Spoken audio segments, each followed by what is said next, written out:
pagi, perkenalkan nama saya Farhan Andi dan rekan saya Remanto Ritonang. Pada kesempatan kali ini kami ingin menjelaskan mengenai EKC, Analysis and Ecological Deficit and Reserve Countries, examining the impact of HDI, SDGs, GDP per capita, and PM 2.5 emission and ecological footprint. Menganalisis keseimbangan pembangunan ekonomi. Pembangunan berkelanjutan menekankan keseimbangan antara pertumbuhan ekonomi, kesejahteraan sosial, dan kelestarian lingkungan. Namun, pertumbuhan ekonomi yang tidak terkendali dapat memperparah degradasi lingkungan, terutama di negara dengan keterbatasan ekologis. Kedua, menjelaskan penggunaan pendekatan environmental current curve untuk mengkaji hubungan antara pendapatan per kapita dan jejak ekologis, dengan asumsi bahwa kerusakan lingkungan meningkat di awal pembangunan, namun dapat menurun setelah mencapai tingkat pendapatan tertentu berkat teknologi dan kebijakan yang lebih hijau. Poin ketiga, analisis HDI, SDGs, GDP per kapita, dan emisi PM 2.5 terhadap IFP di negara dengan defisit dan cadangan ekologis untuk mengevaluasi bagaimana faktor ekonomi, sosial, dan lingkungan saling berkaitan dalam konteks pembangunan berkelanjutan. Tinjauan literatur kami menggunakan penelitian Khalid Ahmed dan Wei Long yang diterbitkan tahun 2013 dengan judul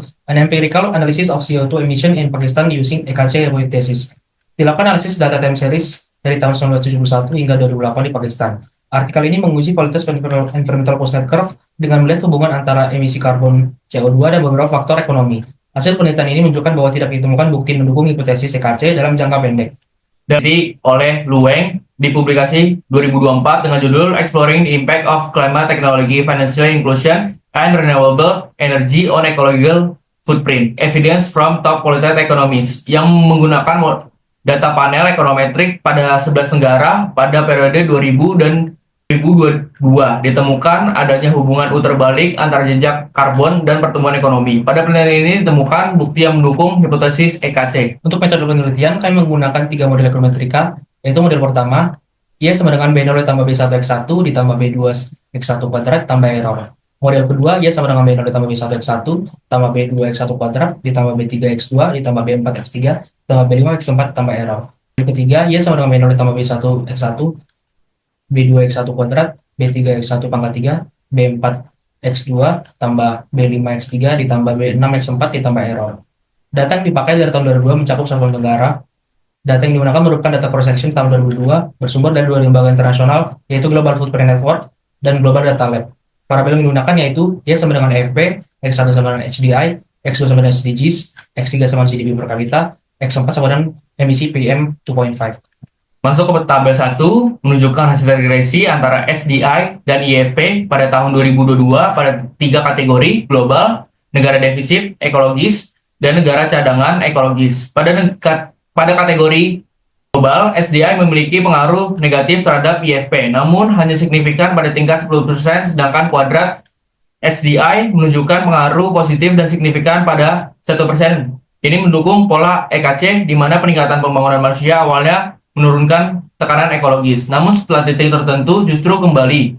Model ini menjelaskan sekitar 40,32% variasi IFP. Di kelompok negara defisit ekologis, baik SDI maupun SDI kuadrat tidak signifikan, yang disebabkan oleh karakteristik negara yang masih berkembang, dengan pembangunan manusia yang dibarengi efisiensi lingkungan, serta keterbatasan teknologi dan lemahnya kebijakan lingkungan. Sebaliknya, di kelompok negara cadangan ekologis, X1 dan X1 kuadrat sangat signifikan dan positif, menunjukkan pola hubungan berbentuk U yang justru bertolak belakang dengan EKC. Hal ini mengidentifikasikan bahwa peningkatan kualitas hidup di negara ini justru beriringan dengan peningkatan tekanan ekologis, kemungkinan karena konsumsi berlebihan dan eksploitasi sumber daya. Tabel 2, memperluas analisis dengan menambahkan variabel SDGs, GDP per kapita, dan emisi PM 2.5 sebagai variabel independen tambahan.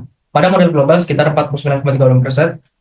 Variasi Y dapat dijelaskan oleh model, tetapi X1 dan X1 kuadrat tidak signifikan, menandakan tidak adanya pola hubungan yang kuat pada skala global. Sebaliknya, X2 berpengaruh negatif dan signifikan kecil, X3 berpengaruh positif dan sangat signifikan, dan X4 juga signifikan negatif.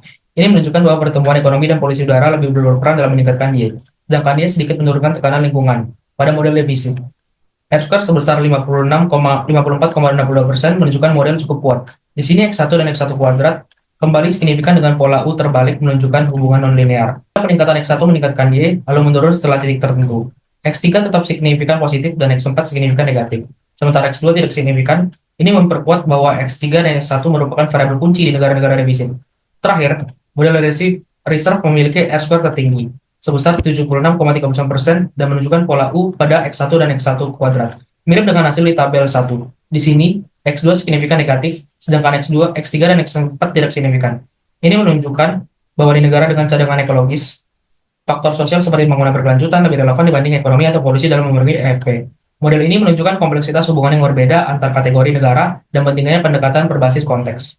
Hasil regresi menunjukkan bahwa hubungan antara pembangunan dan jejak ekologis tergantung pada kapasitas ekologis negara. Secara global, GDP dan emisi PM2,5 meningkat IFP. Sementara SDI dan SDGs tidak signifikan. Di negara defisit ekologis, SDI menunjukkan pola inverted U sesuai hipotesis EKC, dan GDP tetap signifikan, sedangkan di negara cadangan ekologis, hubungan SDI berbentuk U, menunjukkan peningkatan SDI justru menaikkan IFP. Hasil ini menegaskan pentingnya pendekatan kontekstual dalam kebijakan pembangunan berkelanjutan. Sekian.